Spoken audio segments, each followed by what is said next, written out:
আচ্ছা, মাসুদ ভাইয়ের একটু রেসপন্স করি। সেটা হচ্ছে যে আওয়ামী লীগ আর সরকার আলাদা করার এই চেষ্টাটা কিন্তু গণহত্যাকে ছোট করার একটা অ্যাটেম্প্ট হয়ে যাবে আর কি। মাসুদ ভাই হয়তো গুড ফেইথে বলে থাকতে পারেন। প্রশ্ন হচ্ছে যে আওয়ামী লীগ সরকারটা জিনিস কাঠামোটা কী, সে কিসের উপরে ভিত্তি করে তার এই সকল কর্মকাণ্ড করেছে? দেখেন, শুধু কি পুলিশ, র্যাব, আইনশৃঙ্খলা বাহিনীর লোকজন গুলি করেছে? গুলি কি আওয়ামী লীগ করে নাই? ছাত্রলীগ, যুবলীগ, স্বেচ্ছাসেবক লীগের ছেলেপেলের হাতে কি আমরা অস্ত্র দেখি নাই? শত শত খুন গত 15, 16, 17 বছরে হাজার হাজার খুনের সাথে কি এই বাহিনীগুলো জড়িত ছিল না? তারা বিরোধী দলের নেতা, বিএনপি, ছাত্রদল, যুবদল, জামাত, শিবির ধরে ধরে পিটায়া তারপরে হচ্ছে থানায় সোপর্দ করে নাই? এদের বাড়িঘর, সহায় সম্পত্তি দখল করে নাই? এলাকা ছাড়া করে নাই? 1,34,000 মিথ্যা মামলা সব কি পুলিশ করেছে? পুলিশকে দিয়ে এরা করায় নাই? তাহলে প্রশ্ন হচ্ছে, এবং আপনার মনে থাকার কথা, 14 দলের মিটিং হওয়ার পরে কিন্তু সিদ্ধান্ত হয়েছিল যে ইমার্জেন্সি ডিক্লেয়ার করা হবে, আপনার মনে আছে? এবং সেখান থেকে সিদ্ধান্ত হয়েছে যে মিলিটারি ডিপ্লয় করা হবে, shoot on sight policy enforce করা হয়েছে। মিলিটারি ডিপ্লয় করা হয়েছে 14 দলের মিটিংয়ে কিন্তু, এবং সেটা গণভবনে হয়েছে। তো 14 দলের ভিতরে কি আওয়ামী লীগও দল আকারে উপস্থিত ছিল না? এই গণহত্যার জন্য বাহিনীগুলোকে নামানো, এমার্জেন্সি কল করা, মোবাইল ইন্টারনেট বন্ধ করে দেওয়া, কালেকটিভলিতে এগুলো করেছে। তারপরে হচ্ছে কাঠামোগতভাবে দেখেন, এই যে স্থানীয় পর্যায়ে যত নির্বাচিত লোক ছিল, সকল নির্বাচন ছাড়া যারা এই পদগুলো দখল করেছিল, এরা আওয়ামী লীগের বিভিন্ন পর্যায়ের নেতা না? ওয়ার্ডে, ইউনিয়নে, মহানগরীতে, বিভিন্ন কমিটিতে এরাই তো এই কাজগুলো করেছে। এরাই তো লুটপাট কি শুধু আওয়ামী লীগের প্রেসিডিয়াম সদস্যরা পালাইছে, এমপিরা পালাইছে? গ্রাম পর্যায়ে, ইউনিয়ন পর্যায়ে লোকজন পালায় নাই? আমাদের অধিকাংশ গ্রামে গঞ্জে আওয়ামী লীগের নেতাকর্মীরা তো পলাতক, যারা বিএনপির সাথে লিয়াজো করে টাকা পয়সা দিয়ে ম্যানেজ করে থাকতে পারতে থাকতেছে, বাইরে পাঠাইছে। প্রশ্ন হচ্ছে, আপনি কাকে কতটুকু শাস্তি দেবেন, তার অপরাধ কতটুকু? ধরেন ওই জেলার ইউনিয়নের যে আওয়ামী লীগের সভাপতি, যার কথা বলছেন মাসুদ ভাই, যে তার অপরাধ হাসিনার অপরাধের সমান না। হাসিনার যদি মৃত্যুদণ্ড হয় এই হাজার হাজার খুনের জন্য, তার এইরকম একটা ফ্যাসিস্ট কাঠামো টিকিয়ে রাখার জন্য, এরকম একটা জঙ্গি গোষ্ঠীকে 17 বছর টিকিয়ে রাখার জন্য তার হয়তো 6 মাস হইতে পারে, 9 মাস হইতে পারে, অথবা কোনো কিছু হইতে পারে না। সে হয়তো একটা কমিশনের কাছে গিয়ে দুঃখ প্রকাশ করবে যে আমি এই ফ্যাসিবাদী কাঠামোর সাথে জড়িত ছিলাম, এটাই আমার ভুল। তাহলে আপনি কি করবেন? আমি ইতিমধ্যে আপনার অনেক প্রসেস হতে পারে, তওবা কমিশন হতে পারে। আমি এটার একটা ডিটেল প্রস্তাবনা আপনার সাথে সহ বিভিন্ন জায়গায় বলেছি যে আমাদের একটা পাবলিক হিয়ারিং কমিশন করা দরকার, গণশুনানি কমিশন, যেটা আমেরিকাতে সিনেট হিয়ারিং হয়, কংগ্রেশনাল হিয়ারিং হয়, ব্রিটিশ পার্লামেন্টে হয়, যেখানে আপনার দক্ষিণ আমেরিকা থেকে শুরু করে যেখানে যেখানে গণহত্যা হয়েছে সেরকম বহু দেশে এরকম কাঠামোগত গণশুনানি আছে, যেখানে এসে ভিকটিমরা কথা বলবে, রাজনীতিবিদরা কথা বলবে, সাংবাদিকরা কথা বলবে, মানবাধিকার কর্মীরা কথা বলবে, আওয়ামী লীগের নেতাকর্মীরাও গিয়ে কথা বলবে, তারা গিয়ে কনফেশন করবে যে কে কতটুকু অন্যায় করেছে, করে নেই। এবং তখন আপনি ফৌজদারি মামলা হিসাবে হিসাব করবেন। সেক্ষেত্রে তো মাসুদ ভাই বলছেন যে আওয়ামী লীগ ক্ষমতা কেন চাইবে? জামাত তো ক্ষমতা চায়নি, জাসদ ক্ষমতা ক্ষমা চায়নি, সেটার জন্য দায় কার? সেই দায় কি আমাদের জেনারেশনের, মানে 2024-এর গণ অভ্যুত্থান যারা করছে তাদের দায়? এটা তো ওনাদের জেনারেশনের ফেইলিওর, যারা গত 40-50 বছর ধরে পলিটিক্স করছে, পলিটিক্যাল পার্টিসগুলো, তাদের কালেকটিভ ফেইলিওর যে তারা সেই কাজটা কেন করতে পারে নাই। তাহলে প্রশ্ন হচ্ছে, আপনি 24-এর ফ্রেমকে তো 24-এর মতো করে ডিল করবেন। আপনি কি 71-এর ফেইলিওরটাকে কন্টিনিউ করতে চান? ওখানে কাউকে দোষী করা যায় নাই, অ্যাকাউন্টেবল করা যায় নাই, সো 24টা মাফ করে দেবো, মানে এটা তো হইতে পারে না। আপনি পুরাতন একটা অপরাধের বিচার করতে পারেন নাই, এই জন্য কি আপনি 24-এর অপরাধের বিচার করবেন না? তাহলে কাঠামোগতভাবে তো এই জিনিসকে আমরা মেনে নিতে পারি না।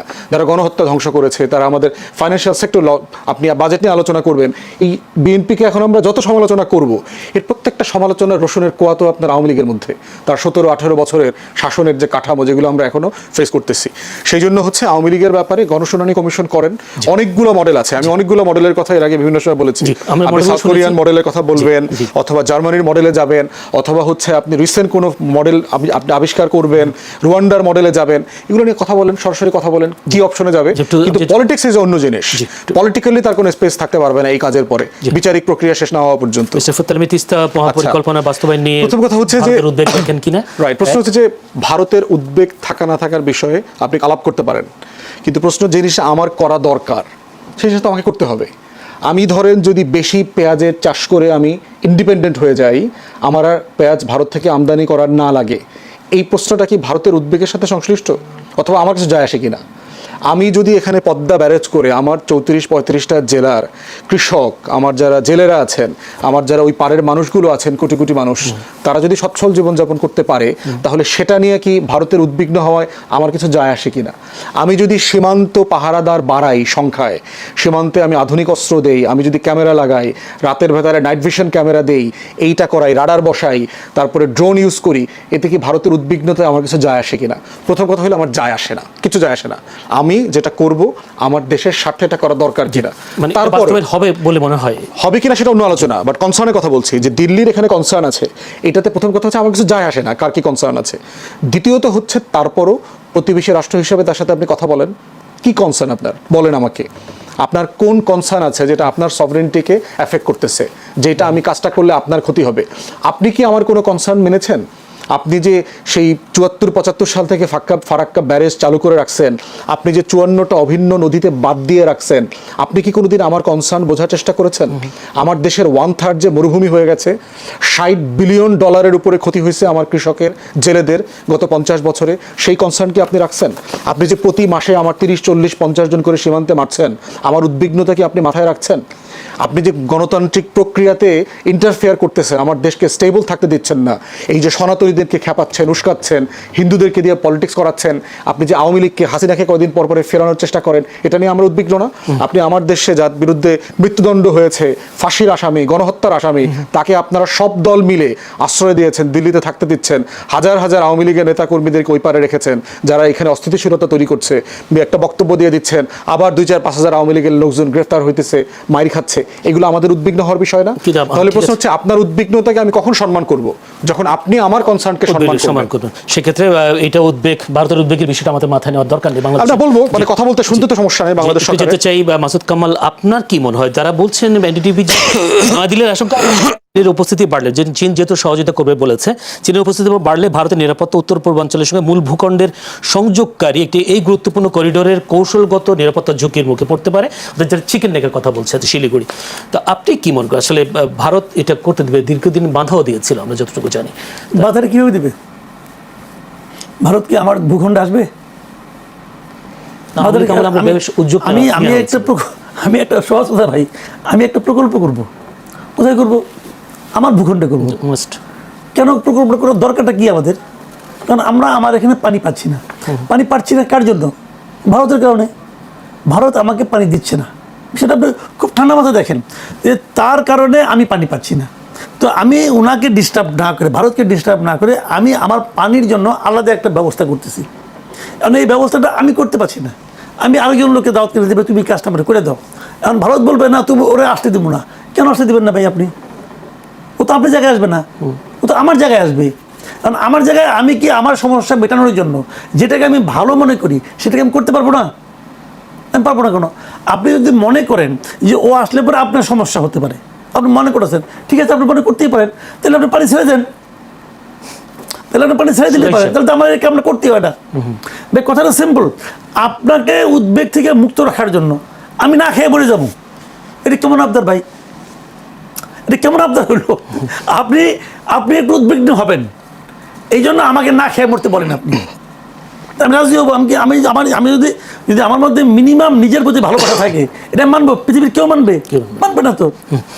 ওনারা ওনাদের কথা বলবে, আমরা আমাদের কাজ করে যাবো। হ্যাঁ, সেই সাথে নতুন একটি বিষয়টার সামনে এসে সম্প্রতি নো আর্জেন্টিনা নো ব্রাজিল লা ইলাহা ইল্লাল্লাহ এরকম স্লোগান দিয়ে একটা মিছিলের ভিডিও সামাজিক যোগাযোগ মাধ্যমে ছড়িয়ে পড়েছে। যারা মিছিলে অংশ নিয়েছেন তাদের হাতে ইসলাম ধর্মের কালেমা লেখা সাদা কালো পতাকা। জাস্ট এই পতাকাটা প্রশ্ন হচ্ছে নিতান্ত ধর্মীয় অনুভূতি থেকে এসব করেছেন নাকি কোনো বিদেশি শক্তির সাথে কাজগুলো হচ্ছে?